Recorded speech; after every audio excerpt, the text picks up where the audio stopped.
নমস্কার শ্রোতা বন্ধুরা, কেমন আছো সকলে? আশা করি আমরা যে যেখানেই আছি আপন আপন কর্তব্যগুলোকে ভালোবাসা আর সততার সাথে সম্পূর্ণ করার আপ্রাণ চেষ্টা চালিয়ে যাচ্ছি।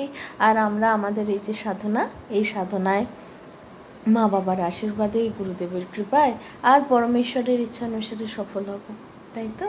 তাহলে এসো শুরু করি। আবার পেয়ে শ্রোতা, গল্প বলল টেঁটে, ছোট্ট মানুষের ছোট্ট গল্প, লেখিকা শ্রীমতী পানিপাত্র।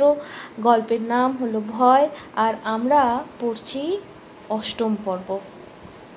টেঁটেরা বাড়ি থেকে বেরিয়েছিল, সূর্য তখন পূর্ব আকাশে, আর যখন বাড়ির মধ্যে প্রবেশ করলো সূর্য তখন পশ্চিম আকাশে। করোনা ভাইরাসের অপার মহিমা, সেই মহিমা তখন দিকে দিকে নতুন করে আবার বেড়ে চলেছে। আগের মতো সব কিছুই নিয়ম বজায় রেখে এবং কিছুটা শিথিল করে দেশের সরকার তার মোকাবিলা করে চলেছে। কোনো কারফিউ জারি করা হয়নি। মুখে মাস্ক পরে জনগণের মধ্যে সব যাতায়াত বা মেলামেশা ইত্যাদি বজায় রয়েছে। একই জায়গায় অনেক মানুষের সমাগম প্রোটোকলের মধ্যে বাধা আছে, মানে ওটাকে বারণ করা হয়েছে। আমরা বোধহয় সেটা সবাই দেখেছি, তাই না? তো তারপর কি হলো আসুন জেনে নিই।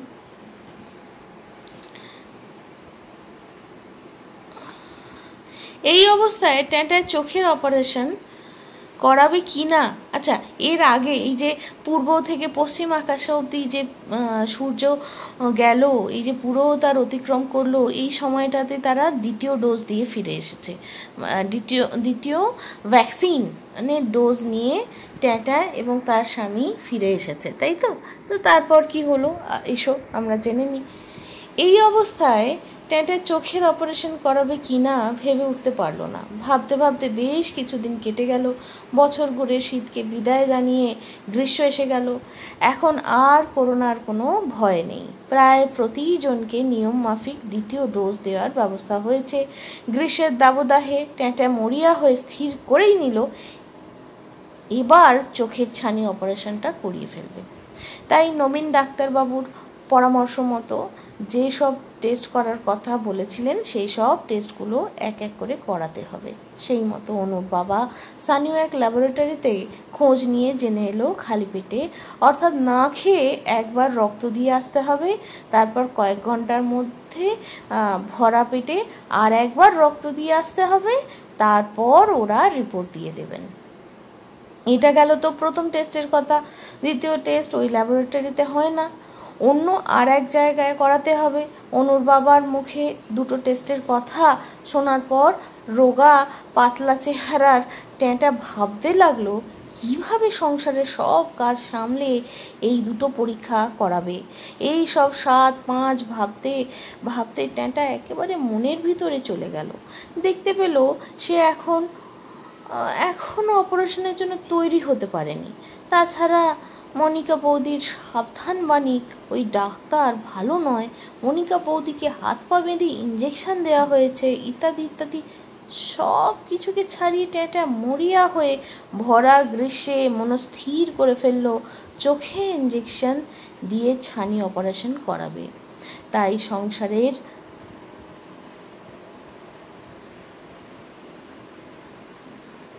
প্রাত্যহিক কাজকর্মকে যতদূর সম্ভব সংক্ষিপ্ত করে নিয়ে খালি পেটে রক্ত পরীক্ষা করাতে গেল। ওই ল্যাবরেটরিতে কয়েকজন আছেন যারা অনুর বাবার বন্ধুস্থানীয়।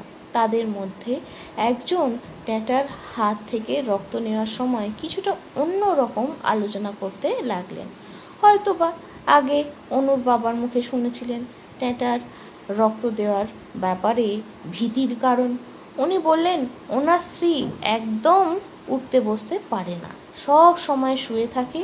ওনাকেই ওনার স্ত্রীর সব রকম দেখভাল অর্থাৎ দেখাশোনা করতে হয়।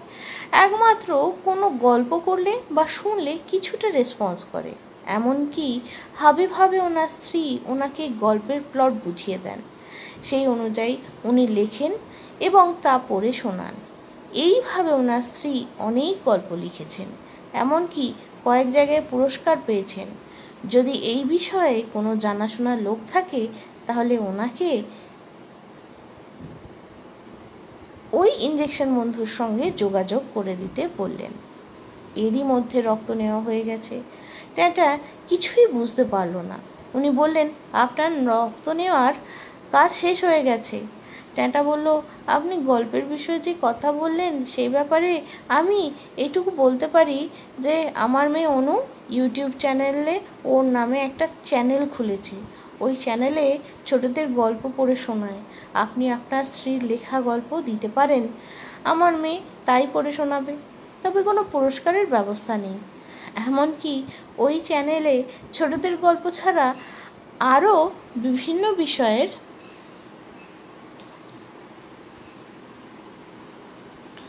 বই থেকে বিভিন্ন বিষয়ে পড়া শোনানো হয়।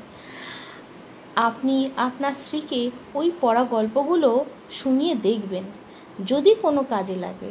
উনি বলেন, পুরস্কার তো বড় কথা নয়, ওনার স্ত্রীকে যদি একটু ভালো রাখা যায় তারই চেষ্টা মাত্র। এইসব কথাবার্তার মধ্যে অনুর বাবা হঠাৎ বলে উঠলেন, তুই কার কাছে কি গল্প করছিস? তুই তো ওকে অর্থাৎ ট্যাঁটাকে গল্পের খোরাক দিয়ে দিলি। ও তো নিজেই গল্প লেখে।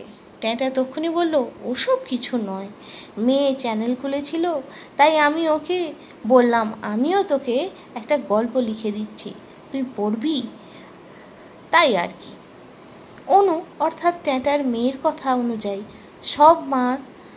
সব মায়েদের কিছু না কিছু নিজেদের কথা থাকে, সেই রকম তুমি লিখে দেবে, আমি পড়ব। এমনকি অন্য যে কোনো মা আমায় লিখে দিলে আমি ওনার লেখা পড়ে শোনাব। সাপ্তাহিক ওই দিনটি শুধু মায়েদের জন্য। ট্যাঁটা বলল, আমি মা হিসেবে শুধু আমার মেয়ের চ্যানেলে লিখে দিই। আমার লেখা কোনো পুরস্কার পায়নি, এমনকি কোনোভাবে প্রকাশিত হয়নি। আপনিও আপনার স্ত্রীর লেখা দিতে পারেন। আপাতত ব্লাড নেওয়া শেষ হলো।